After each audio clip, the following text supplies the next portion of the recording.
જળક્રાંતિ trust Rajkot આજે તારીખ 26/4/2026 જળક્રાંતિ trust દ્વારા આ 5મો વર્ષા વિજ્ઞાન સેમિનાર એમ કે વિદ્વાન રાજપુરુષ પુરુષોત્તમભાઈ રૂપાલા, રાજ્યસભાના સભ્ય શ્રી રામભાઈ મોખરિયા અને જે પ્રખર ગુજરાતી ભાષાના વિદ્વાન એવા બાબુભાઈ ઢોલરિયા, રવજીભાઈ રોકડની ઉપસ્થિતિમાં જળક્રાંતિ ટ્રસ્ટ દ્વારા યોજવામાં આવ્યો.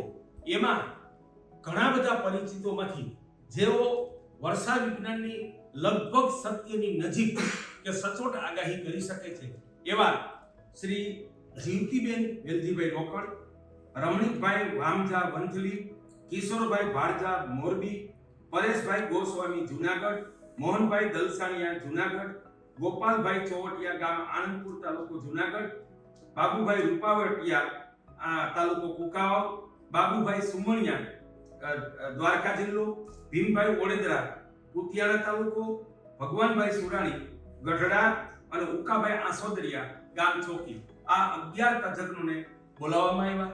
દર વર્ષે આવે છે. આ લોકો 25 વર્ષથી લઈને 50 વર્ષથી કોઈ અપેક્ષા વિના સંપૂર્ણ સેવા ભાવે વર્ષા વિજ્ઞાનની આગાહી કરીને ખેડૂતો અને લોકો સમક્ષ મૂકે છે અને અમારા અનુભવે ખૂબ જ કામનો વિષય છે. આ કોઈ શ્રદ્ધાનું જ્યોતિષ નથી, પ્રકૃતિનું વિજ્ઞાન છે અને એની શરૂઆત વેદમાં થયેલી છે. એ અમે વાંચેલી છે અને વર્ષા વિજ્ઞાનને ક્યારેય કોઈ અંધશ્રદ્ધા તરીકે આની ઉપેક્ષા ન કરે કે અપમાનિત ન કરે એવી લોકોને અપીલ છે. જો તમારે સત્ય જાણવું હોય તો વેદને વાંચો, ત્યાંથી આની શરૂઆત થયેલી છે અને આ ખૂબ ઉપયોગી છે. અને આ 11 વર્ષા આગાહીકારોનું માનવું છે કે વર્ષ 2026નું ચોમાસું એકંદર સારું રહેશે, દુષ્કાળ નહીં પડે. હા, 1-2 વખત ખેંચ પડે એવું અનુમાન છે. એકાદ વરસાદ વાવાઝોડા સાથે આવે જુલાઈ મહિનામાં એવું પણ અનુમાન છે. પણ દુષ્કાળ રહિત પ્રમાણમાં સારું વર્ષ રહેશે એવું એણે અનુમાન કર્યું છે. આ વર્ષા વિજ્ઞાનને આપણે પરંપરામાં જાળવી રાખીએ અને જળક્રાંતિ ટ્રસ્ટ દ્વારા અમારું જે જળક્રાંતિ ગ્રંથ સન્માન પત્ર આજે બધાને આપી અને આ લોકોનું એક કદર કરવામાં આવી છે. જળક્રાંતિ ગ્રંથ ભેટ આપવામાં આવ્યો છે. જળક્રાંતિ ગ્રંથમાં પણ વર્ષા વિજ્ઞાન અને જળ તત્વથી લઈ અને એના 15 પ્રકરણ આખું જળ વિજ્ઞાન છે અને કેવી રીતે પાણીને ઓછા ખર્ચે રોકી શકાય અને આપણા ગામથી લઈ આપણો પ્રદેશ, રાજ્ય અને દેશને કેમ જળ સંપન્ન કરી શકાય એનું આખો એક વિજ્ઞાન ગ્રંથ અને કર્મ ગ્રંથ છે. એ ગ્રંથ આપ સૌ વાંચો.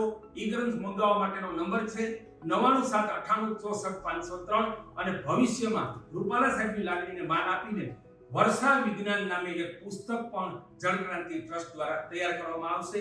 આપણા વેદના કાળના ઋષિઓએથી લઈ અને આજથી 3000 વર્ષ સુધીના ઋષિઓએ સેંકડો વિષયમાં પ્રકૃતિનું સત્ય વિજ્ઞાન આપણને વારસામાં આપ્યું છે.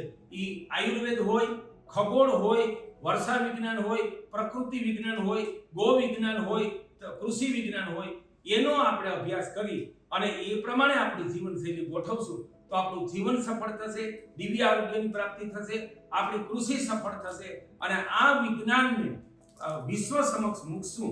ત્યારે એ પશ્ચિમના કહેવાતા લેખકોની, ઇતિહાસકારોએ ભારતને અંધશ્રદ્ધાનો દેશ ઘોષિત કરી અને જે આપણી સંસ્કૃતિને અપમાનિત કરી છે ત્યારે આપણે એને જવાબ આપી શકીશું કે વિશ્વની સૌથી પહેલી અને સૌથી સચોટ વિજ્ઞાન આધારિત સંસ્કૃતિ, વિજ્ઞાન આધારિત કોઈ ધર્મ હોય તો એ વૈદિક ધર્મ છે અને ભારતીય સંસ્કૃતિ છે.